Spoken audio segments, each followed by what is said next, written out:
At first, we believed UFOs were something made by the Americans. But when we got reports that the Americans suspected us of the same thing, then we realized it was some unexplained phenomenon. An unexplained phenomenon seen as a possible threat to the Soviet Union. In an altitude of 3,900 meters. Then suddenly, I saw a ball in front of me, about 20 degrees to the right. He watched the object for several seconds. Then, as it came toward him, Cherbakov tried to radio the base. The light from the UFO was blinding. A sense of unexplainable fear came over me. On the back of my head, I began experiencing warmth. I felt as if someone was present and watching me.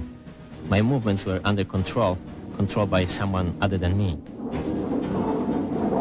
Cherbakov claims the reddish-yellow object started maneuvering around the aircraft. I had to pull the plane out of a nosedive.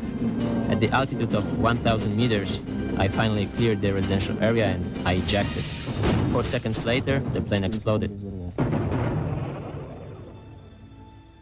Cherbakov landed safely in a field and was rescued an hour later by a military helicopter.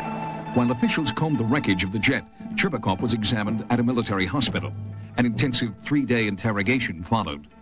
Lieutenant Colonel Platunov took me to the ruins of what was then a missile silo with a nuclear warhead pointed at the United States. It was dismantled 3 years ago under an arms reduction treaty. Platunov was in the bunker on that day 12 years ago. In this room were dual control panels for the missile, each hooked up to Moscow. What happened next so alarmed the Soviet military leadership that a 4-man commission was sent the next day to investigate, including Colonel Boris Sokolov. During this period, for a short time, signal lights on both the control panels suddenly turned on. The lights showing that missiles were preparing for launching, as could normally only happen if an order was transmitted from Moscow. No one had touched any buttons. No one had entered any codes. And yet, as the UFO hovered over the base, the control panel showed the missiles were preparing to launch.